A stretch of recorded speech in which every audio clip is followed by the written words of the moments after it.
अब ये PDM Pakistan democratic movement, इसके अंदर जो इत्तेहादी शामिल हैं, क्या सोच रहे हैं वो साइफर के मामले को लेकर, इन्वेस्टिगेशंस को लेकर? क्या होगा, क्या हो रहा है? मेरा ख्याल है वो तो उनका ख्याल था, ख़ास तौर पे नून लीग का, कि ये साइफर का हम हवा खड़ा करेंगे और ये शायद इससे क़यामत आ जाएगी। मगर फ़िलहाल क़यामत उनके अंदर आ चुकी है कि कैबिनेट में जब ये डिस्कस किया गया कि इमरान खान साहब के ख़िलाफ़ इसके केस भी किया जाए, और ये बड़ा संगीन है क्योंकि इल्ज़ाम लगाया गया ये गद्दारी के ज़ुमरे में भी आएगा, फलाना फलाना। पीपल्स पार्टी ने इस पर बहुत रिएक्ट किया, पीपल्स पार्टी ने इस पर एतराज़ किया। हम बड़े नाकिद रहते हैं कई चीज़ों में पीपल्स पार्टी के, पर पीपल्स पार्टी का बहरहाल एक जमहूरियत के लिए, फ्रीडम ऑफ एक्सप्रेशन के लिए इस तरह का एक माजी रहा हुआ है। तो उनके यहाँ बड़े लोग इस तरह के हैं जो कि ये जो गद्दारी के इल्ज़ाम पे ऊपर ख़ास तौर पर बीबी के मतलब भी गद्दारी के इल्ज़ाम लगते रहे और भी ये पीपल्स पार्टी पे रहता है, तो वो थोड़ा सा किसी पे भी गद्दारी का इल्ज़ाम लगाते वक्त थोड़े से रिलक्टेंट होते हैं, जो कि मुस्बत बात है। उनका ये ख्याल था पीपल्स पार्टी का, और उनके कैबिनेट के में उनके जो मेंबर्स हैं उन्होंने कहा कि आप ऐसा करें, पहले कि वजारत कानून से इसका ओपिनियन ले लें, फिर इसकी तफ्तीश करवाएं। ये जो 12 रुकनी कमेटी बनी है और जो तफ्तीश करा रही है, ये उसी पीपल्स पार्टी के एतराज़ात के ऊपर है कि आप ये पहले पता तो करें ये हुआ क्या मामला है। क्योंकि आपको पता है इमरान खान 2-3 दफ़ा ये कह चुके हैं कि जनाब ये डी क्लासीफाई हम पहले कर चुके हुए थे। फिर उसके बाद उनका ये भी बार बार कहना है कि इसकी मास्टर कॉपी वहाँ पे फॉरेन ऑफिस में मौजूद है और एम्बेसी में भी इसका रिकॉर्ड मौजूद है। बल्कि वो उल्टा इल्ज़ाम लगाते हैं कि जो गायब हुई है, इनसे पूछना चाहिए कि 6 माह से बैठे हुए कि किधर गायब हुई है, तो ये इनके ऊपर केस बनता है।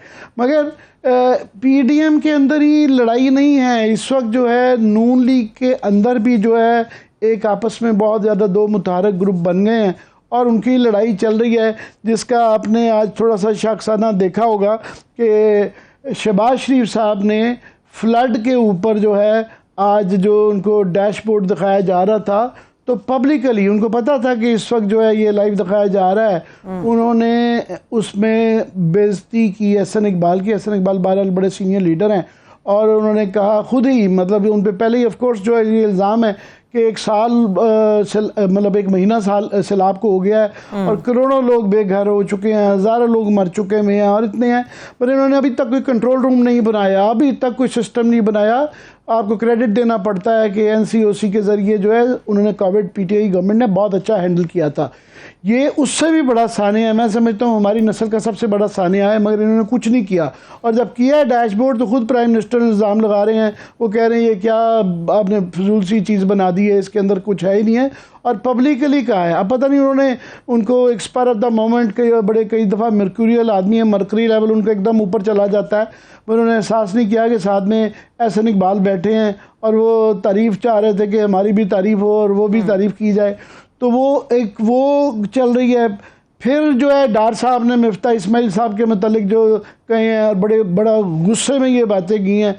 पहले मिफ्ता बेचारे के से सारे मुश्किल फैसले भी करवा लिए और जो बेनिफिट था जानबूझ के पेट्रोल की कीमत जो है, जिस तरह असद उमर कल फरमा रहे थे, पहले ही नीचे जा चुकी थी। इंतज़ार किया गया कि इसमें मिफ्ता को विलन बनाना है और डार साहब को हीरो बनाना है। फिर जो पहले भी ये हाथ डाला जा सकता था बैंक्स पे और डॉलर की कीमत लाई जा सकती थी, मगर वो नहीं की गई थी क्योंकि वो उन्होंने क्रेडिट जो है ना डार साहब को दवाना, कोई बुरी बात नहीं है डार साहब को क्रेडिट दिलवाते, मगर not at the cost of Miftah. Miftah के साथ वाकई बड़ी ज़्यादती की गई है और उसकी वजह से भी एक ग्रुप है जो कि पसंद नहीं कर रहा कि डार साहब के इकनॉमिक्स से भी वो खुश नहीं है और डार साहब के आने से भी खुश नहीं है और मिफ्ता की इस तरीके से बेइज्जत करके निकालने में भी खुश नहीं है।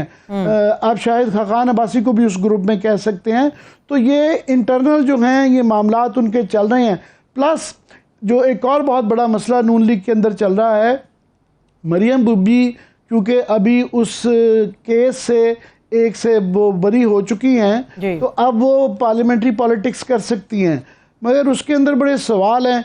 एक ये है कि नेशनल असम्बली के लिए अगर उन्होंने इलेक्शन लड़के कहीं आना है, प्रोविंशियल की तो ज़ाहिर है वो मेंबर नहीं, मतलब उसमें उनका नेशनल स्केल बन गया है और कैंडिडेट है वो प्राइम मिनिस्टरशिप की, तो अभी उनका कॉन्फिडेंस जो नून लीग का था ना, उनके पास ऐसी कई सीटें थी जो कि लाड़काना की तरह बहुत पक्की थी। लाहौर की 3-4 सीटें थी कि वहाँ वो खंबा भी खड़ा करते तो जीत सकते थे। सही। अभी ये एक रिस्क है, कि कहाँ से उनको लड़वाया जाए, और अगर वो हार गई तो ये फिर उनका करियर भी ख़त्म और नून लीग की भी पॉलिटिक्स ख़त्म, और सेनेट में लाने से वो भी रिलक्टेंट हैं, क्योंकि पंजाब से तो ला नहीं सकते हैं, पंजाब में उनकी गवर्नमेंट नहीं है, अगर किसी को बैठाएंगे भी तो वो ऑटोमेटिकली जो है वो पीटीआई के पास सीट चली जाएगी।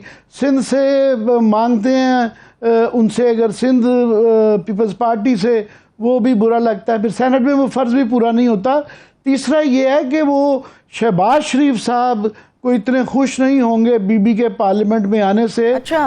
और अगर किसी स्टेज पे ये डिसाइड किया गया कि जिस तरह डार साहब को लाया गया है, हाँ। कि शहबाज शरीफ साहब को भी पॉसिबिलिटी फिर हो सकती है कि जनाब वो भी तो फेल हुए हैं ना, सिर्फ डार साहब तो नहीं है कि सारा आप कहें कि मिफ्ता का कसूर था, प्राइम मिनिस्टर के फैसले थे। Ultimately at the end of the day buck stops at the prime minister.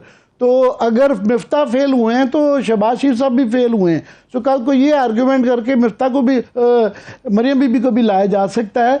तो मैं समझता हूँ कि ये उनके यहाँ पीडीएम में और नून लीग के अंदर इस वक्त काफ़ी खल्फशार है। ठीक है, लेकिन आमिर साहब आपको वाकई लगता है किसी भी सतह के शहबाज शरीफ साहब का मुतबादिल मरियम नवाज साहिबा हो सकती हैं?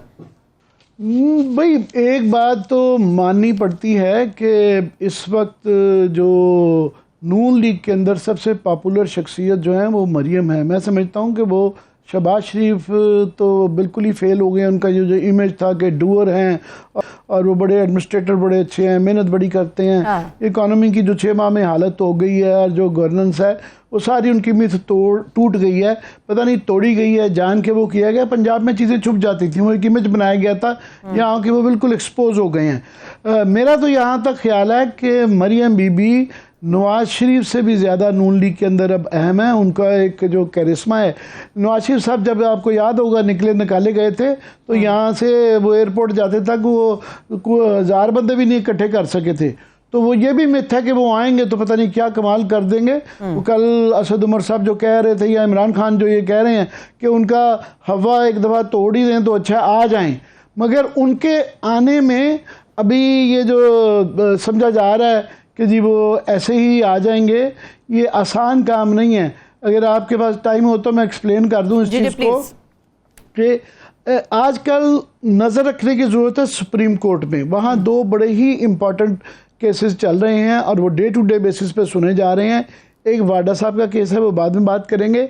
एक जो केस चल रहा है ना नैब की तरामीम पे जी, वो बहुत ही इम्पॉर्टेंट है। वो उस केस की वजह से आप समझ लें कि 90% जो केसेस हैं नैब के वो तकरीबन उड़ जाते हैं। और ये उनकी जो पिटीशन है ख्वाजा आरिफ साहब ने जो पेश किया है, तो एक तो ख्वाजा आरिफ साहब का वकील होना भी एक मज़े की बात है कि वो पहले मरियम के वकील थे और अब वो इमरान खान के पिटीशनर बन चुके हैं।